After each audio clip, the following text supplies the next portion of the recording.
The twin suns bled orange light over the market square of Harrow's spine, a city carved into the cliffs of the planet. The air was dry, metallic, and hot enough to sting the throat. Stalls lined the canyon walls, each hung with bright cloth banners and steaming trays of alien food, skewered sky beast meat, bowls of grain soaked in spiced oil, and sour fruit that crackled on the tongue.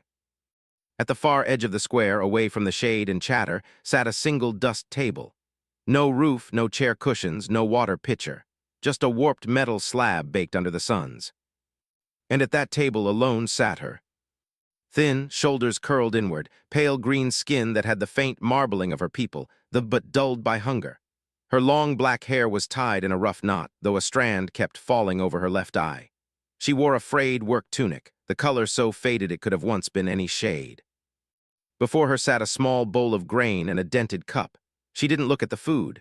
She kept her eyes on the ground, not out of shame, but to avoid the stares. The stares always came. They came from the blue-scaled market sellers, from the silver-feathered merchants, even from a few off. The reason was as old as the cliff walls, her people's dirty heritage. They had once been servants, debt slaves to the ruling houses of a. Though the chains had been cut generations ago, the stain had never washed away. So now, by custom, any who dared eat in public was forced to eat outside the shade, apart from clean citizens. They called it tradition, she called it punishment. A shadow fell across her table. She flinched, then looked up and froze. It wasn't an Ann nor a feathered merchant, it was a human.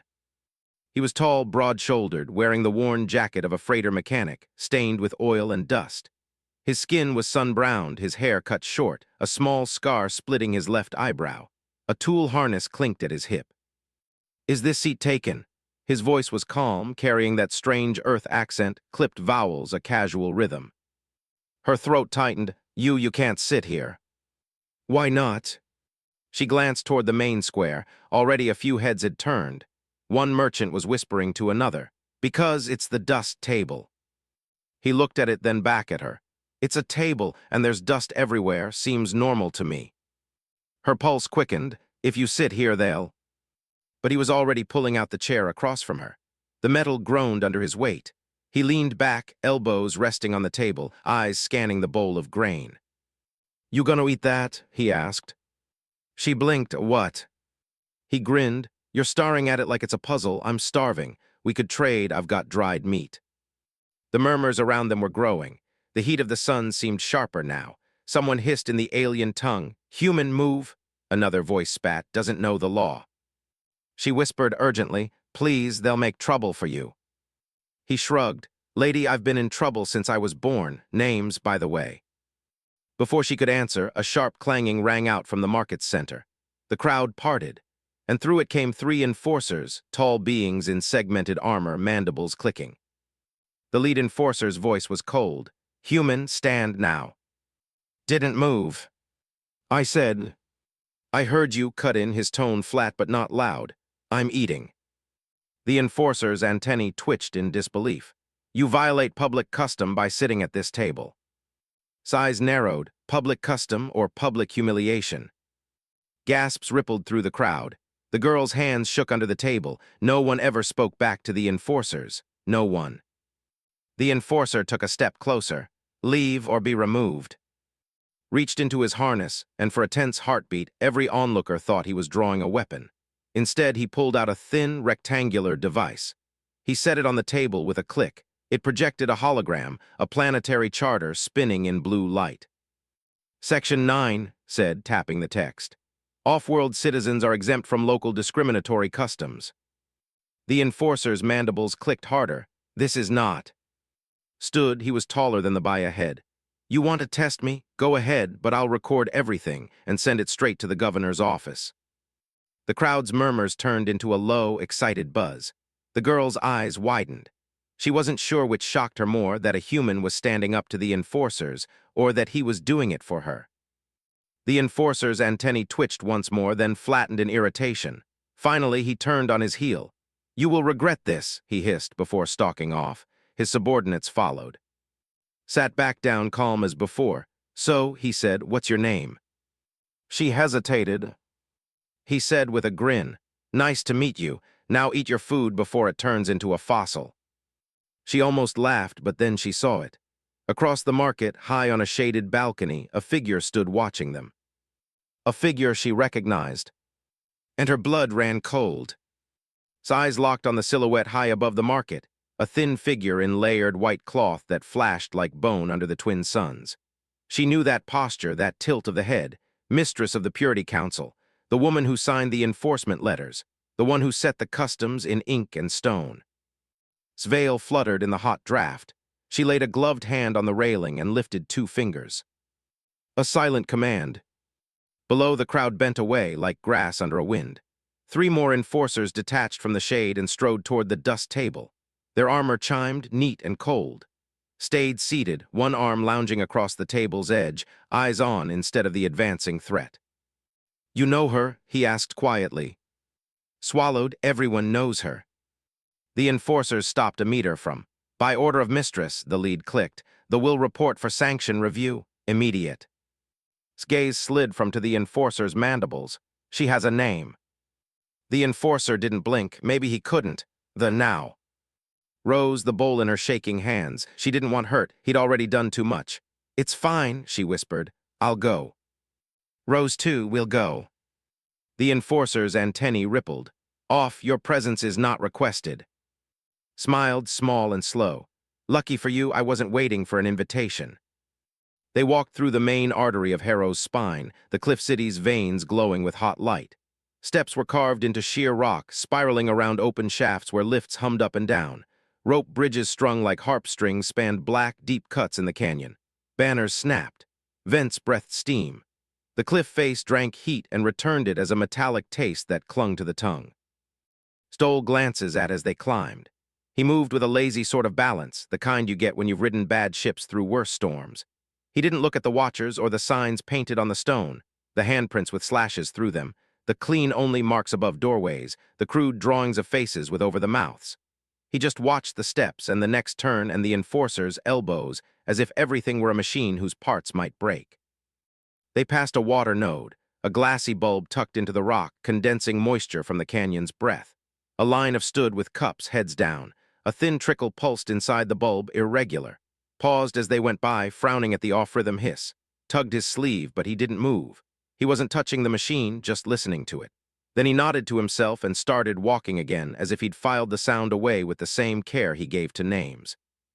The Purity Sanctum sat in a hollowed vault near the canyon's lip, where the wind was cruel and long. Its doors were bright stone, polished to a mirror. Reflection looked too small against them, a ghost smudged by dust. The enforcers tapped codes, doors sighed open.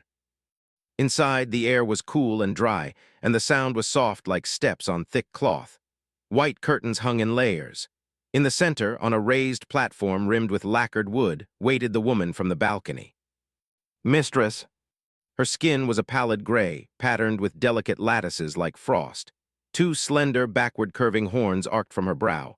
Her eyes had a glassy, milky sheen, had heard that the highborn altered their eyes to resist the sun's. Sveil shaded her face. Her hands, slim and clean, were folded over a flat stone tablet.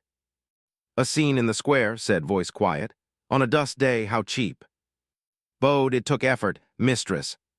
Gaze rolled, almost bored, too. "And the off-world animal who cannot read a room." Offered a lopsided grin. "I'm very literate, actually." A twitch at the edge of Sveil, as if that amused her against her will. "You will both keep quiet while I review." She touched the tablet. The air hummed. Above it, images unfolded. At the dust table, sitting the enforcer confrontation, the hologram of the charter spinning blue. Flicked a finger, the charter grew. "You've done your homework, mechanic, Section 9. A graceful pause. "What a shame that Section 10 supersedes it." Tilted his head, "Section 10. Emergency public hygiene measures," said, reciting without looking. "Civic protections against contamination, disease, and public disorder, activated by Council Decree 12 cycles ago." Sighs cooled. "Public hygiene, that why her table has no shade." His voice smoothed further. "Shade is for clean citizens." Looked around the sanctum, at the perfect curtains, the polished wood, the untouched pitchers of cold water sweating on a side table. He reached into his harness. His breath hitched, enforcers shifted, but he only drew a pen-sized tool and rolled it between his fingers. Watched the tool with faint distaste. You will put that away. I will, said easily. Once we clear something, you dragged here to make a point, make it. Set the tablet aside. You breached conduct by accepting attention in the square, you fed a riot, you left your assigned shade zone last week, and you used a clean cistern. His chest tightened. That was a mistake, the line we were directed. You were directed, repeated. By whom? Shut her mouth. She wouldn't hand over another, not again. The last time the woman had been shaved, branded, and sent to sweep salt. Still heard her sobbing at night, even now. Stepped a half-step closer to, subtle but clear. His presence steadied her somehow, she didn't know why. Sighs slid to him again, then back. The penalty is public penance, the right of atonement at next sun high. You will kneel on the heat stone, eat from the ground, and accept the touch of the broom. Stared at the floor. The broom, they would sweep her with it, a symbol taken from the lowest ritual. Everyone would watch. Little kids would laugh because they'd been taught to laugh. His jaw flexed. No. The enforcer's hiss clicked, went still. Excuse me. Lifted the small tool he'd been toying with. He didn't point it. He just balanced it on his palm like a coin. There are a lot of things I don't understand about her, but I do know this. Humiliation isn't hygiene, and your Section 10 is thin as spun sugar. He tapped his wristband. The charter flashed again, not in blue now, but in white, projected from his cuff in fine lines. You see the clause at the bottom? External audit trigger.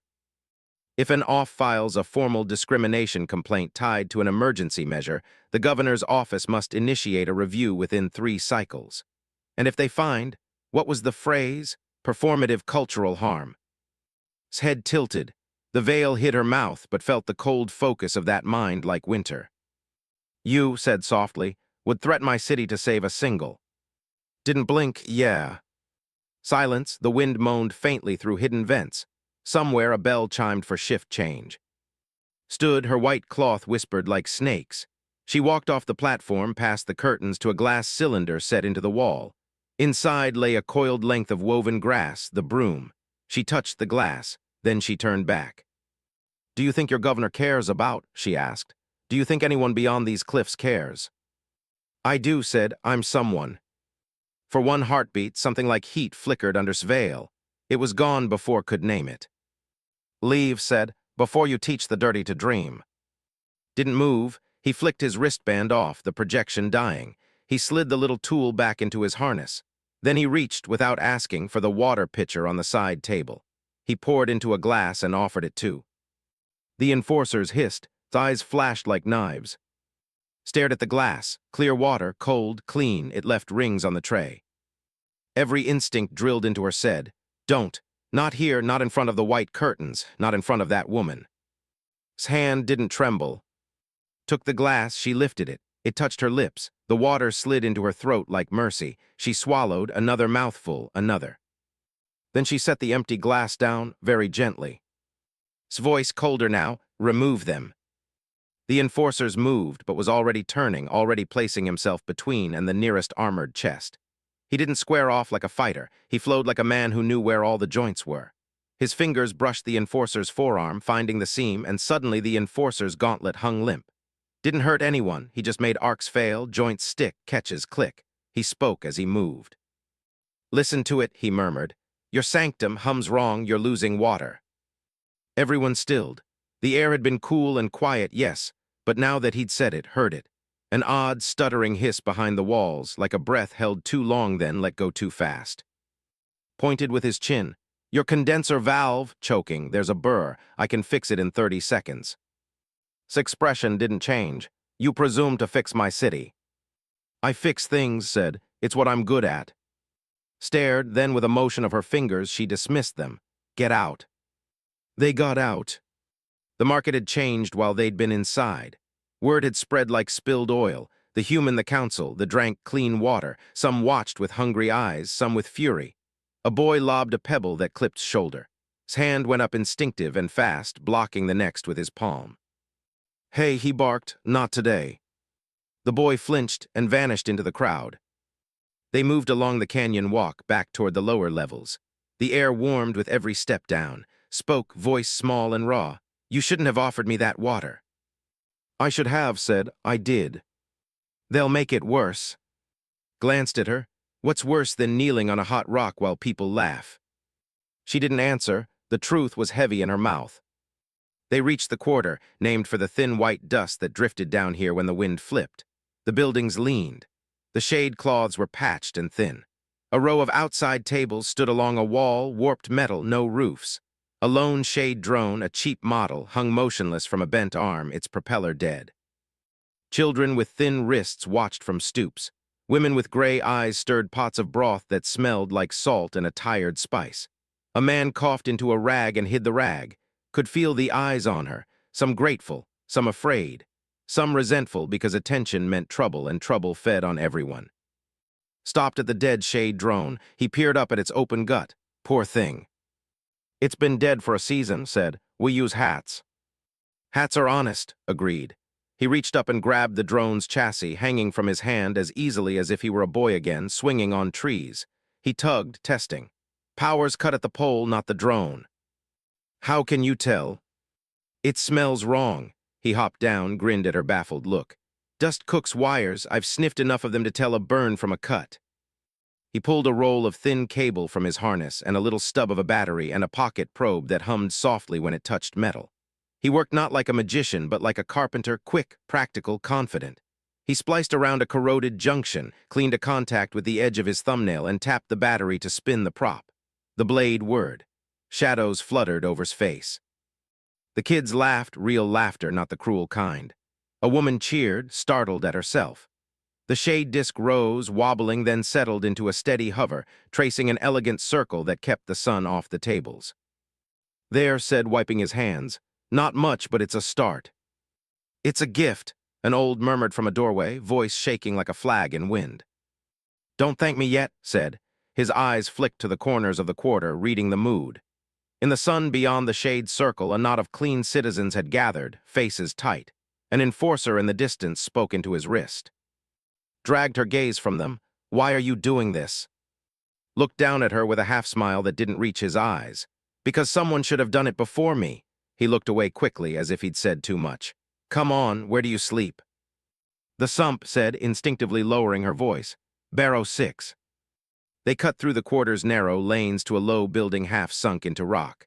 The sump took the waste heat from the city's pipes and turned it into dry air, too hot in the day, almost okay at night. Its bunk was a hollow under a shelf with a woven mat and a cup. On the wall above it hung a single, carefully folded piece of dark cloth. Glanced at it, curious. My mother, said, saying mother scraped something raw in her chest. She used to sing in the wind tunnels before the Purity Council banned work songs, said they made us forget our place. She looked at her hands. She didn't forget, they did. His jaw worked in silence. Finally, he nodded at the cloth. You keep it clean. I try. A siren whooped far off, then another closer, and both lifted their heads. What is that? She asked.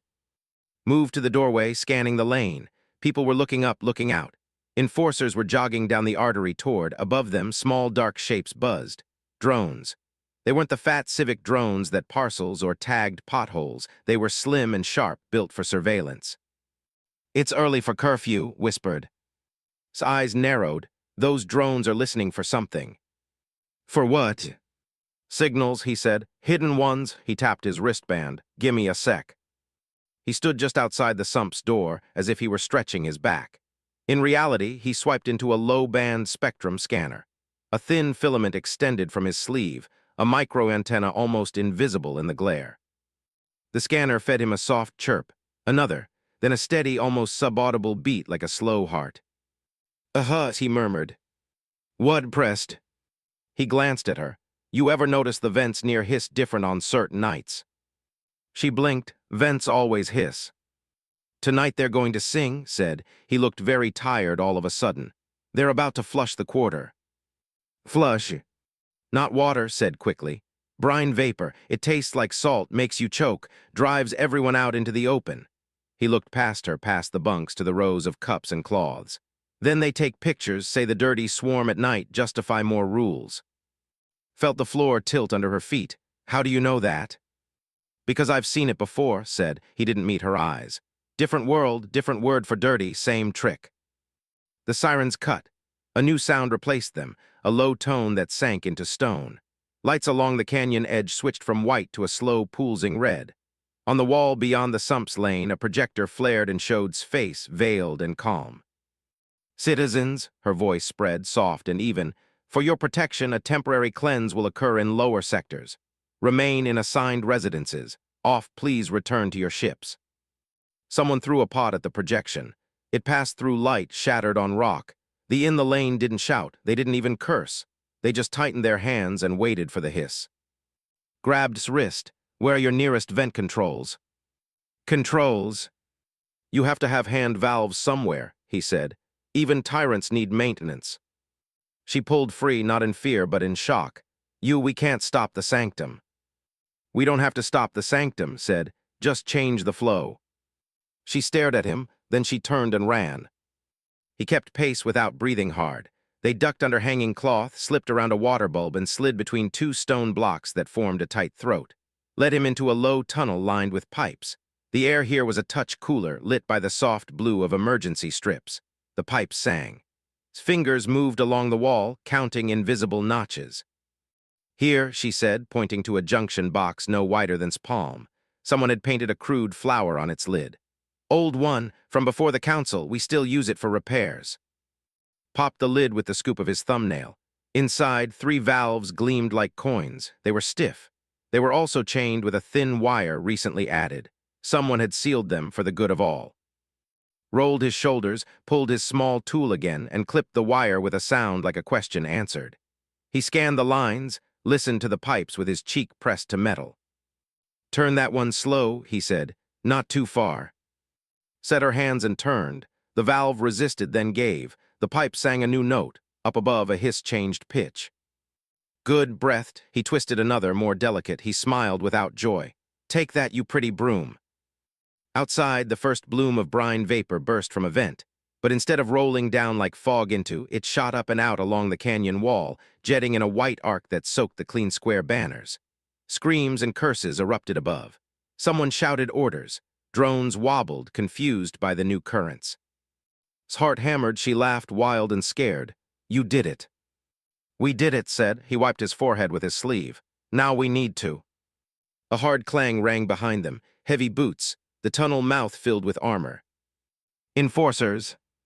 They hadn't come from above. They'd come from the lower access. The one had forgotten because no one ever used it but repair crews. The lead soldier lifted a weapon that hummed like a hornet nest. "Hands," he clicked. "Now." Went very still. His eyes flicked just once to the vent controls. He saw the wire he'd clipped, the valves had turned, the flower painted by a hand years ago. If they were caught here, they wouldn't get penance. They'd get something with no name. The enforcer stepped closer, muzzle inching up towards chest. "You are unders." Something streaked between them, a blur of shadow and rotors. The resurrected shade drone slammed into the weapon with a shriek, blades screaming as they chewed the emitter. Blue sparks spat. The enforcer staggered. The other soldiers shouted, firing up their stingers. The drone wobbled, smoked, and kept ramming, a dumb machine that only knew give shade and stay above the dirty. It threw itself into the danger and flickered like a firefly dying. Moved in the same heartbeat. He grabbed his wrist again, yanked her sideways, rolled them both behind a fat pipe as a stinger beam ripped the air and scorched stone. Heat slapped his cheek. "Run," he hissed. They scrambled down the maintenance throat, boots striking sparks. Overhead, vents roared, red lights pulsed, and the city howled like a throat clearing. Felt the tunnel squeeze. She couldn't breathe. The pipe sang too loud, and the world narrowed to the press of rock, and's hand dragging her toward a pinprick of light. They burst out into a lower service chamber, empty except for a single metal door with a faded, flacking glyph above it. The old crest of the cliff lords from before the council. Slammed his palm on the latch. It stuck, old and stubborn. Footsteps thundered behind. "Open," cried. Bared his teeth, working on it. The door screamed and popped. Cold air spilled from the opening, a kind of cold that didn't belong to A's sons. And fell through, dragging the door behind them as the first enforcer lunged into view.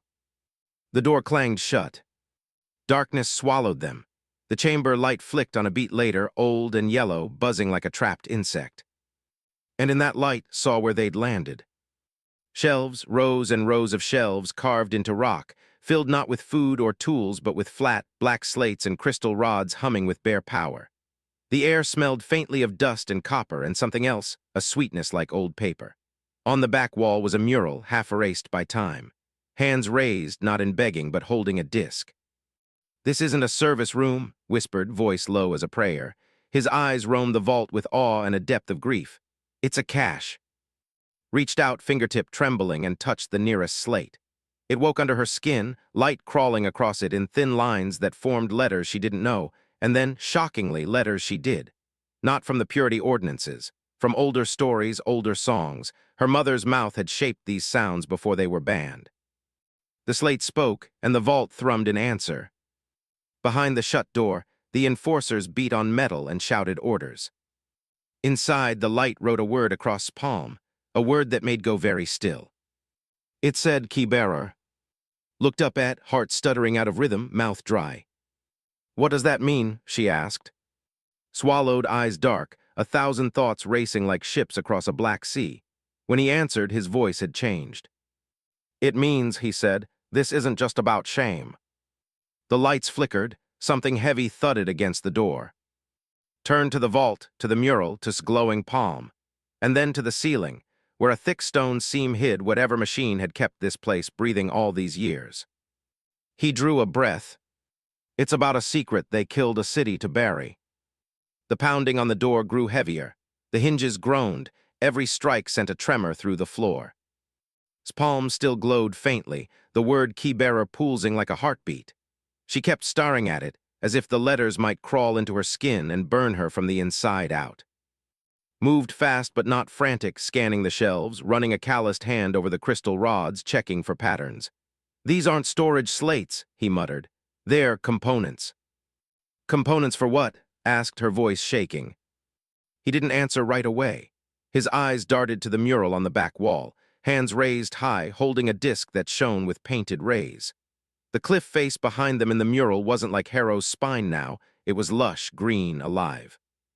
Another thud rattled the door. Dust drifted from the ceiling. Knelt by one of the crystal rods, peering at the faint circuitry etched inside. "This isn't just history," he said slowly. "It's tech, old tech, before the Purity Council, maybe before the cliff was even carved into a city." "You think this is?" whispered. He looked up at her. "I think it's yours." She wanted to deny it. The weren't inventors, weren't builders, at least that's what she'd always been told. They were servants, cleaners, runners, the ones who fetched tools, not the ones who made them. That was the story. But here in the cold vault light, she felt something uncoil in her chest, a thought she'd never dared to hold. What if the story was a lie? The door boomed again. One hinge snapped. Stood jaw tight. "They'll breach in 30 seconds. "Then we run," said, stepping back toward the far wall. "No," said sharply. "If this is what I think it is, we don't run, we take it with us." She looked around. "We can't carry all of this." "Not all, just the core." He pointed to a slate near the mural. "That one, it's wired into the wall if I can." The hinges tore free with a shriek. The door slammed inward, bouncing against a shelf. 3 enforcers poured in, weapons humming. Moved, not toward them, toward the slate. His hands were already on the back panel, wrenching it loose. "Stop," one enforcer barked, leveling his weapon. Didn't think. She grabbed the nearest crystal rod and swung it like a club. It wasn't heavy, but it cracked against the enforcer's helmet with a satisfying thunk. He staggered. Another raised his stinger, but had the slate free now, tucking it under one arm. "Move," he barked. They bolted for the far corner of the vault, where the rock wall seemed solid, until slammed his shoulder into a panel, and it gave way, revealing a narrow crawl tunnel no wider than his frame. "Go," he ordered. Dove in first, the rock scraping her elbows. Behind her, shoved the slate through, then wriggled in after. The enforcers fired, but the stinger's heat beams only scorched the tunnel's mouth, slammed the panel shut behind him. They crawled in silence, the air damp and cool, their breaths echoing. The tunnel sloped downward, deeper into the rock. Arms ached, but she didn't dare stop. Finally, the passage widened, spilling them into a low chamber that smelled faintly of metal and ozone. A single shaft of light cut through a crack in the ceiling, illuminating a small pool of clear water. Set the slate down gently like it was alive. Then he knelt at the pool, splashing water onto his face. Collapsed beside him, her heart still racing. What now? He looked at the slate. Now we figure out what this thing does before people find us again. She rubbed her palm, the glow had faded, but the word keybearer still seemed to burn in her mind. Why did it choose me? Studied her. Maybe it didn't choose, maybe it recognized you. She blinked, recognized me. Your bloodline, your mother's songs. Whatever's in this slate, it's locked, and it needs something only you have to open it. Her stomach tightened. If that's true, then we'll want me alive. Yeah, said grimly, alive and chained. The sound of boots on stone echoed faintly from the tunnel behind them. Snatched up the slate, time to go. Go where? Demanded. He jerked his chin toward the far side of the chamber, where another narrow tunnel led away into darkness. Somewhere they can't follow. They ran again, the sound of pursuit closing in, until the tunnel suddenly opened into a massive vertical shaft, a forgotten elevator well plunging into blackness. A single rusted maintenance ladder clung to the wall. Slung the slate onto his back, grabbed the ladder and started down. Don't look down, he called. Looked down, regretted it instantly. The drop was dizzying, the bottom invisible. She followed anyway. Halfway down, a shout echoed above. A flashlight beam stabbed into the shaft, hunting. Glanced up, then down at the darkness below. We're not making it before they catch up. What do we do? Hissed. He smiled grimly. We jump. She stared at him like he'd lost his mind. Jump where? Pointed to a faint glimmer in the black, moving water. Trust me. The boots were almost at the ladder now. His pulse hammered in her throat. Looked at her. 3, 2, 1. They leapt into the dark. The cold water hit like a fist, dragging them under. Kicked hard, lungs burning. She felt his hand grab her arm, pulling her toward a faint light ahead. They surfaced in a half-collapsed cavern, gasping. Water poured from a broken pipe above, forming a small underground river. Shoved wet hair from his face, grinning like a man who just cheated death. See, easy. But before could reply, a shadow moved on the far bank. Not an enforcer. Something taller, older, and wearing the same crest as the mural in the vault. It spoke in a voice like wind over stone. You've brought the key. The figure stepped into the pale light spilling from a crack in the cavern ceiling. It wasn't an enforcer. It wasn't even a purity citizen. The stranger's skin was the same pale green as, but weathered, lined, and patterned with faint silver streaks that shimmered like moonlight. His eyes were a deep amber, not the dull gray the of were born with now. Across his chest was a sash embroidered with the same disc symbol from the vault mural, bright thread worn thin from years. His voice caught, you're. The stranger smiled faintly. The word still means something down here. His gaze shifted to. And you're human. I've seen your kind in the markets, but never in the deep places. Hauled himself out of the water, the slate still strapped to his back. Places like this usually mean trouble. The stranger chuckled softly. Then you've come to the right place. Climbed onto the slick stones, her clothes dripping. She could still feel her heart pounding from the jump. Who are you? The man bowed his head slightly. I am keeper of the hidden river. My family has guarded this current for 3 generations, ever since the Purity Council sealed the upper flows and cut the old city apart. His brow furrowed. This isn't just a natural river, is it? His amber eyes gleamed. It's the lifeblood of the cliff. These waters once fed the condensers, the shade-drone ports, even the old wind tunnels your mother sang in, child. But the council prefers thirst. Thirst keeps people in their place. His chest tightened. She glanced at, who gave the smallest nod, as if confirming what he'd already guessed. Stepped closer, his gaze falling on his hand. Show me. She hesitated, then turned her palm upward. The glow had faded, but when his fingers brushed her skin, it flared again, soft and warm, the word keybearer blooming in ghostly letters. His breath caught, so the day comes at last. Swallowed, what day? His eyes flicked to the slate on his back. That is the heart of the disk. Our ancestors built it when the suns burned hotter to call the great shades over the canyon. It could cool the entire city and power it without the council's condensers. But they feared it, so they buried it, and they erased our name from the record. Glanced at the glowing glyph in his palm, and now it needs her to work. Nodded, the heart was locked to the bloodlines of its makers. Only one of true descent can awaken it. You are the last I've seen who still carries the old mark. His throat felt tight. Why me? Because your mother kept the songs, said gently. The words were code, the melodies carried the key. His voice was low. If this thing works, you could free no more thirst, no more dust tables. His expression hardened. More than the heart can shade the upper tiers too, the council's control would crumble. Boots clanged in the distance, metal on stone muffled by the tunnels. His eyes narrowed. They've found your trail. Swung the slate off his back. Can we move it? The keeper shook his head. It must be activated here, but once it wakes it will call the shades and the signal will reach the hidden towers beyond the cliffs. Blinked hidden towers. Gave a half smile. Sounds like you've been holding out on us. His eyes twinkled. Some secrets need the right hands to hold them. The sound of boots grew louder. The air in the cavern shifted, carrying the metallic scent of stinger weapons warming up. His voice dropped. You must sing. Froze, sing. He pointed to the mural stitched into his sash. The song your mother taught you, the one she said was for the wind tunnels, the heart will recognize it. Her mouth went dry. I haven't sung it in years. Stepped close, his voice steady. Then remember it now, we don't get a second chance. She closed her eyes. The water's hum filled her ears. She let herself think of her mother's voice, warm, strong, carrying through the dusty air. Slowly the melody returned, curling through her memory like smoke. She began to hum.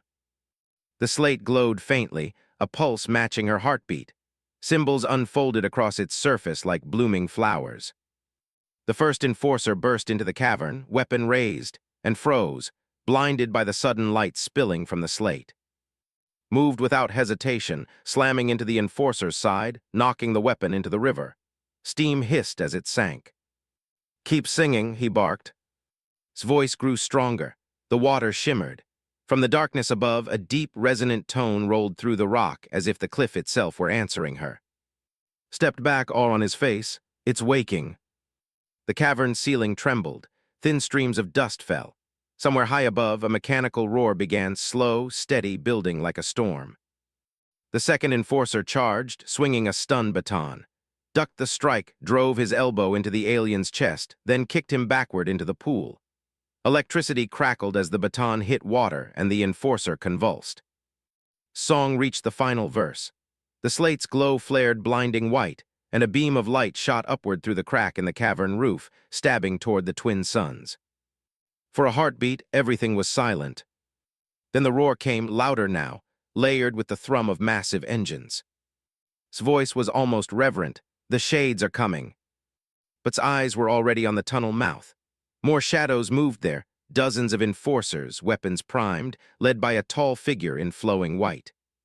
Mistress. Her voice carried over the roar. Step away from the heart. His voice faltered, the slate's glow flickered. Stepped into the cavern light, veil fluttering in the wind from the crack above. You think you found hope, little dirty one? You found only a slower death.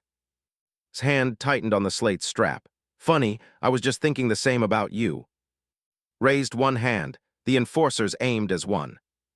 Take them. The cavern erupted into chaos. The cavern became a storm. The first stinger beams cut the air with a white hiss, slicing past's ear and exploding against the far wall. Fragments of rock rained down. The slate's light faltered again as her voice broke, panic flooding in. Was already moving, not toward the enemy, but toward the edges of the fight, eyes scanning for cover, for angles. Don't stop. I can't, her throat locked. Every instinct screamed to run, to hide from the line of armored bodies advancing with machine precision. Stepped in front of her, sash flaring. A stun bolt hit him square in the chest, knocking him back with a grunt. He hit the ground hard, but still managed to rasp. Sing, girl. The heart needs your voice, not mine. Mistress didn't even flinch at the hit. She walked forward slowly, every step deliberate, veil rippling. You think to free this city? Her voice was quiet, but it carried over the roar from above. You will only destroy it. The shades bring ruin. His voice cut through the tension like a knife. That sounds an awful lot like fear. Her pale eyes turned to him. It is knowledge. My ancestors saw what the shades could do. They built these cliffs to keep us safe from the heat and from the sky's machines. Shade and fire are twins, human. One always comes with the other. Smirked, guess I'll take my chances with the twins. A stinger beam slammed into the rock near his head, showering him with sparks. He dove sideways, yanking a compact flash unit from his harness and thumbing it to life. A sudden burst of white light flared, blinding the nearest enforcers. "Now," he shouted. Her breath trembled, but she forced her voice back into the melody. The notes stumbled at first, then steadied as the water's hum wrapped around her. The slate pulsed stronger, and the beam of light through the ceiling widened. Above, the roar became a deep metallic, like massive wings beating the air. The enforcers began to falter, glancing upward. A shadow passed over the crack, so wide it swallowed the light for a moment.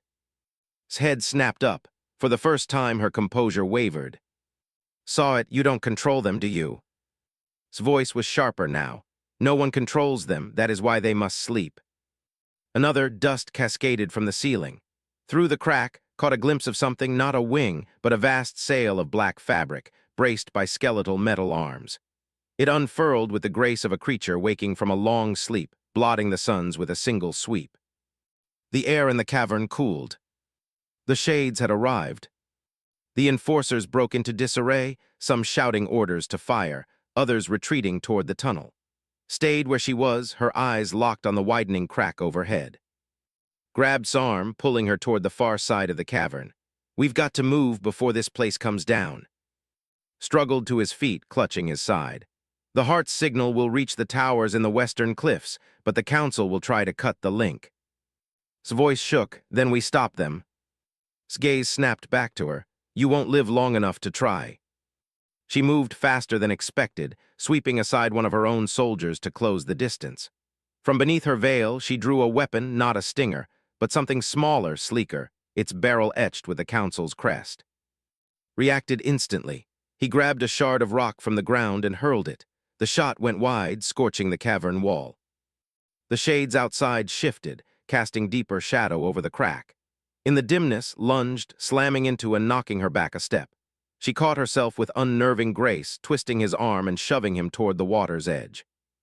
"You fight well," she said evenly, "for a man who doesn't understand what's at stake." Grinned through the strain. "Oh, I understand, you're scared of losing your broom." Her eyes narrowed. "My broom." To sweep the dirty out of sight.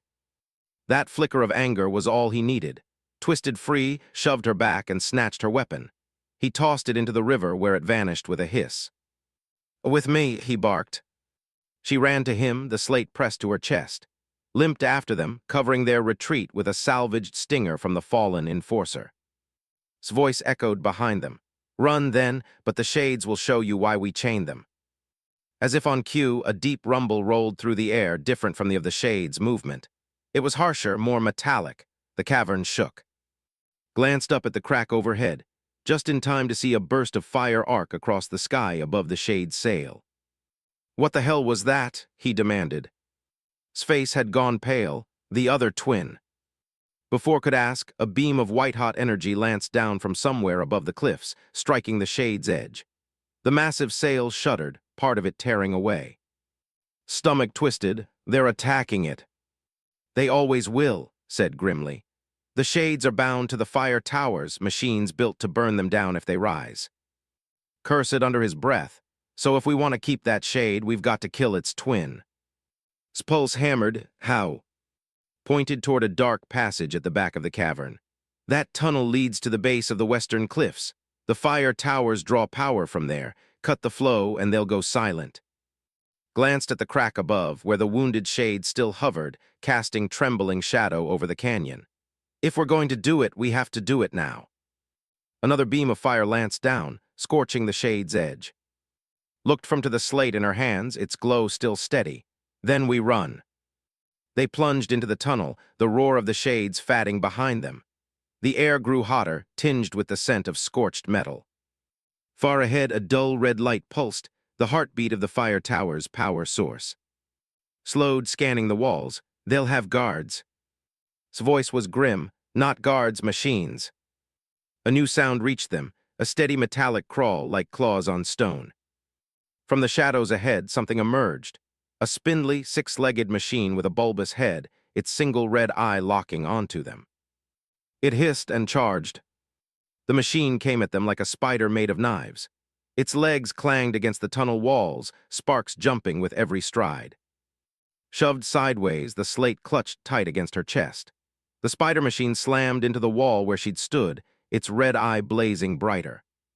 He barked. The keeper didn't hesitate. He raised the stinger he'd scavenged from the cavern fight and fired. The beam hit the spider's head, but instead of piercing, it splintered into harmless shards of light against a shimmering barrier. Shielded snarled. The spider lunged again, ducked under its legs, rolling toward its rear. Shield generators always have vents, he muttered. His fingers found a bundle of cables along one leg, hot and humming, and he yanked with all his weight. The spider shrieked, a metallic wail that echoed down the tunnel. Sparks burst from the joint. The shield flickered for a heartbeat. Now yelled. Fired again. This time the beam burned straight through the machine's head. It convulsed, legs jerking wildly, then collapsed in a heap of smoking metal. Stared at the wreckage, heart still hammering. That was one. Wiped sweat from his brow. Yeah, which means there are more. They pressed on, deeper into the tunnel. The heat grew oppressive, every breath tasting faintly of copper.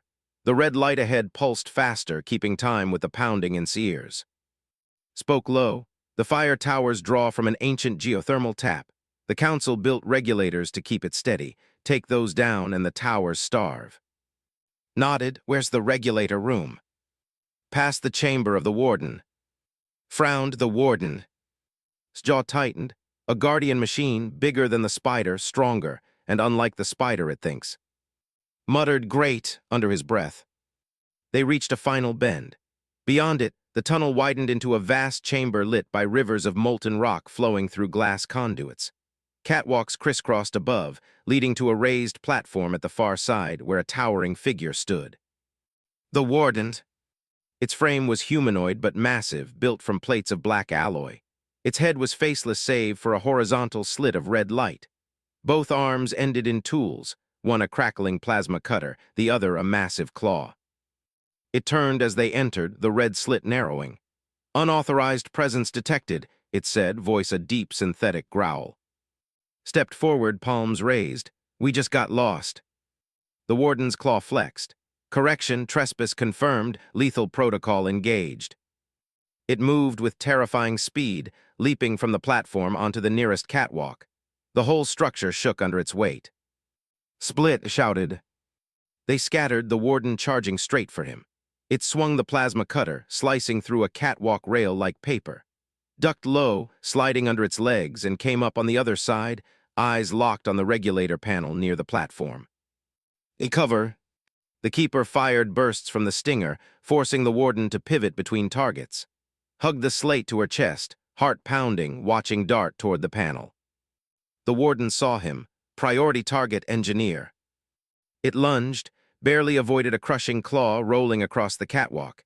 He yanked a small multi-tool from his belt, jamming it into the panel's maintenance lock. Sparks flew as the lock protested. Shouted, hurry, as another spider machine skittered into the chamber from a side tunnel. His mind raced. The slate's glow pulsed faster, almost as if it felt the danger. Without thinking, she stepped forward, holding it out. The glow brightened into a beam that swept over the incoming spider. It froze. Symbols flashed across its eye, the same letters from the vault mural. The spider lowered its legs, mechanical whine fatting, and went still. Size widened. You overrode it. I don't know how, stammered. Doesn't matter, do it again, shouted. The warden turned toward her now, the red slit flaring. Anomaly detected, source target 2. It charged. Its breath caught, but instead of running, she stepped forward, forcing her voice into the old melody. The slate's beam struck the warden. The giant slowed but didn't stop. Its voice deepened, almost strained. Override incompatible, resisting. Saw his chance. He slammed the tool deeper into the panel lock. With a final spark and a pop, the regulator's hum dropped an octave. Alarms began to blare. Shouted over the din. You've done it. The fire towers will lose power in minutes. The warden roared, not a sound of pain, but fury. Its claws smashed into the catwalk, sending sprawling. The plasma cutter swung toward him, glowing white-hot. Didn't think. She leapt between and the warden, the slate raised high. The beam struck the warden full in the head. Symbols cascaded across its slit like a storm of light. The giant shuddered, frozen mid-swing. Scrambled back, eyes wide. The warden's voice dropped to a whisper. Key-bearer, command. His mouth was dry. Stand down. The warden went still. The red slit faded to black. For a long moment, the only sound was the wail of the regulator alarms. Pushed to his feet, staring at her. You just told a council war machine to take a nap. She tried to laugh, but it came out shaky. Guess it listened. Was already moving toward the exit tunnel on the far side. We have to go. The towers will shut down but won't stop. She'll come for the heart herself. Grabbed the slate from, slinging it onto his back again. Then we make sure she never gets it. They ran, the chamber fatting behind them, molten light giving way to the cool dark of the tunnels. Above, faint through the stone, came the deep, steady of the shades still circling over the canyon. And far in the distance, another sound rose, a chorus of voices. Voices. They were singing. The tunnels spat them out into blinding daylight. Blinked hard, heart hammering, until her eyes adjusted. The sight before her stopped her cold. Was no longer burning under the suns. A vast wall of shadow covered the quarter and beyond, thrown by the wounded shade drifting above. Its black sail stretched like an endless wing, moving with the slow majesty of a living thing. The air was cooler, the dust settled, and for the first time she could remember, people were standing outside without squinting, without bowing their heads. Were everywhere in doorways, on balconies, spilling into the streets, and they were singing. The same melody she'd sung in the cavern rolled through the air now, hundreds of voices carrying it, weaving it into something stronger. It vibrated in her bones, an answer to the hum of the heart on SPAC. Slowed, scanning rooftops. This is not what wanted to wake up to. No, said grimly, which means she'll try to end it before the second shade arrives. Looked up sharply. There's a second. Nodded. The heart calls them all. A sudden crack of energy tore through the song. Across the canyon, on a shaded balcony, Mistress stood flanked by her remaining enforcers. Her veil was gone now, revealing sharp features and eyes that glinted like polished stone. She held a compact weapon braced on her shoulder and aimed directly at the wounded shade overhead. Down, barked, shoving toward cover. A bolt of white fire shot from its weapon, lancing into the shade's sail. The great shadow rippled, part of its edge curling inward from the burn. The singing faltered as panic rippled through the crowd. Swore and yanked the slate around to his front. It's linked to the shades. Can you tell it to move? She hesitated. I've never. You just ordered a war machine to sleep, said sharply. You can do this. She pressed her palm to the slate. The glow flared, symbols spilling across its surface. She thought of the shade above, the way it moved, the way the shadow felt on her skin. Her voice slipped into the song again, but this time it wasn't the old melody exactly. It was sharper, more urgent. Above, the shade tilted, its great sail shifting. Fired again, but the bolt tore through empty air as the shade slid away from her line of fire. The crowd roared, the song surged back to life. Its composure cracked. She barked an order, and her enforcers raised their weapons, not at the shade, but at the people below. His face went hard. No. He was moving before could speak, sprinting toward the balcony stairs. Caught her arm. Stay with the heart. If takes it, everything is lost. Wanted to argue, but was already halfway up the steps, weaving between bursts of stinger fire. The balcony railing splintered as a bolt struck near him. He didn't slow. Saw him coming. She dropped the shoulder weapon, drawing a slender blade that shimmered with an energy field. You're persistent, she called over the noise. Grinned grimly, and you're in my way. They met in a clash of motion, her blade slicing, his wrench block turning the strike aside. She was fast, trained, every cut meant to kill, but fought dirty. He kicked a planter into her legs, slammed his shoulder into her ribs, used the balcony itself to block her swings. Below kept singing, the slate's light now bright enough to paint the walls around her. The shade above shifted again, and from the horizon another shadow was rising. The second shade. Saw it over his shoulder, and something like desperation flickered in her eyes. She drove forward, blade grazing his arm, and reached for a control bead at her belt. Caught her wrist. No more chains, he said, and wrenched the bead free. He hurled it into the canyon. It vanished into the singing crowd. His eyes burned. You think this ends with me? The council is the cliff itself. Cut me down, another will stand. Shoved her back against the railing. Then we'll keep cutting. She slashed at him, but he caught her blade arm, twisted, and the weapon clattered to the floor. A heartbeat later, he had her pinned, breathing hard. Below, the singing reached its peak as the second shade unfurled over the city. The canyon plunged into deep, cool shadow. The enforcers faltered. One by one, they lowered their weapons, uncertain. Strained against grip, but her voice was quieter now. You have no idea what you've unleashed. Looked over the balcony at, still singing, the slate blazing in her hands. The crowd was with her, their voices a wall of sound. Yeah, he said, I do. He let her go, not in mercy, but in dismissal. She stared at him, fury and disbelief mixing in her pale eyes, before stepping back into the shadows of the balcony and vanishing through a side door. Came down the steps slowly, his arm bleeding but his grin intact. How's our sky looking? Glanced upward, like freedom. The shades hovered over the canyon, their sails spanning from cliff to cliff, cooling every street, every table, even the dust tables now standing in shadow. The song faded into a low hum, then into silence. People looked around as if waking from a dream. Stepped forward, raising his voice. The shades belong to all of us. No council can take them again. The crowd roared its agreement. Felt the slate's warmth fading as the glow dimmed. She looked at, what happens now? He shrugged, a half-smile tugging at his mouth. Now, you've got a city to rebuild. I've got a ship to fix. And maybe we both make sure this time the shade doesn't turn into another broom. She laughed, for real, light and free. Stay a while. We could use a human who fixes things. He looked around at the cooled streets, the people standing tall for the first time she'd ever seen. Maybe I'll stick around. Above, the shades shifted in the wind, casting their vast protection over Harrow's spine.